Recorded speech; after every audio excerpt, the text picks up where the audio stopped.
I believe that we are being governed by a global conspiracy of evil reptiles. My view is that the only global player who is opposing that is Vladimir Putin. So I'm a fan of Vladimir Putin. I think he is the Dark Knight. He is the hero we need. He is the man who is exposing the globalists. That's what he's already doing. So basically, the special military operation is already a success because he's exposing the beast. And I think he's going to win. And if he wins, then it will mean the defeat of the globalist movement of the American empire. I've read this summer. I've read a long biography of Vladimir Putin, and I do think that he is a great hero and fighter for Western civilization. And what he's doing in Ukraine is great. Is heroic. He's fighting the deep state in Ukraine, which is a stronghold of the deep state. Ukraine is like Israel, is a center of the secret system behind the whole power structure in the world. And so, that is something that is happening that is beyond the control of the globalists. They hate it. They hate the success of the Russian army. They hate the supreme intelligence of Putin. Now Russia is striking back. So I'm really happy about this battle because finally there's a front. A front has been opened against the globalists. I hope Russia will win. I think it's fantastic that someone like Putin exists. The best thing would be if NATO would fall apart, if the EU would fall apart, and if the American empire would fall apart. Waarom noemt u hem een prachtvent dan? Omdat ik dat vond. Het Russische militaire optreden in Oekraïne tot op nu toe extreem mild is. Het Rusland van Poetin evident het tegenovergestelde van al deze dingen belichaamt. Het is een land met een sterk besef van nationale identiteit, met een realistische benadering van de buitenlandse politiek en een viriele mannelijke leider waartegen de verwijfde, niet zelden seksueel deviante politici van het Westen schril afsteken. Without Ukraine, Russia cannot become once more the empire. With Ukraine inside of Russian zone of control, it will. En daarom dat ik zo enthousiast ben over wat Rusland doet in Oekraïne. Want dat is volgens mij het meest hoopvolle wat ik in mijn leven heb meegemaakt. Ik heb al eerder gezegd, het is in mijn ogen het meest hoopvolle wat ik heb meegemaakt in mijn politieke leven. Er is een front geopend tegen de globalisten. Dat vind ik prachtig. Dat vind ik goed. Thierry, I think you wanted to say something, the party leader Thierry Baudet. Which geopolitical power is fighting on the side of freedom?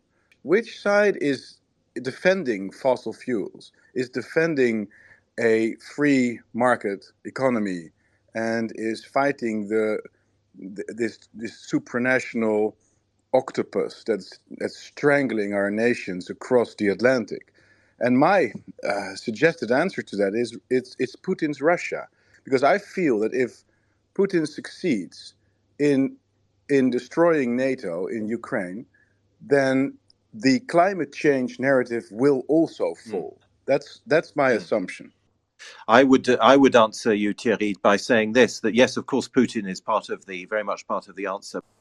Putin attacked this stronghold of the American deep state, which is based in Ukraine, at a moment when he believed the West was weak. And the West was weak, is weak, because of the destructive COVID policies, because of the ridiculous climate change policies, because of our self-destructive immigration policies, our self-destructive euro currency policies. We've done almost everything we could to destroy ourselves, and now Russia is striking back. So I'm really happy about this battle, because finally there's a front a front has been opened against the globalists. I hope Russia will win. I think it's fantastic that someone like Putin exists. I think it's one of the most hopeful things in the world today. What is the solution to these problems? Because a new government could get elected tomorrow, just like that, but they'll still go through the same issues of bribery and corruption and being manipulated. How do you solve that on a higher level? I think the only person who can solve that is Putin. The globalists can only be fought and defeated at the global level. So we have a front now. That's Ukraine, and the good is fighting the bad. And real power does not bow to elections. Real power is not interested in democracy. I mean, this is somewhere else.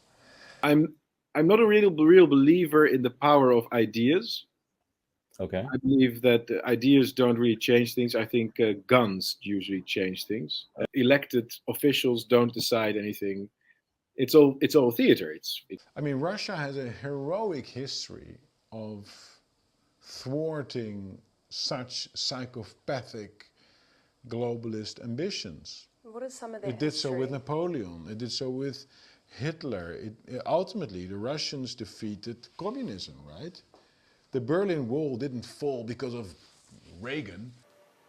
Who would be our Ronald Reagan? And I was wondering what all of you think of the suggestion that it might be Vladimir Putin. Is he not the Ronald Reagan of our time? Is he not the only one standing up against this, getting all the flack for it, getting hated by everyone? But ultimately, isn't he the only one really fighting globalism? Shocking, correct?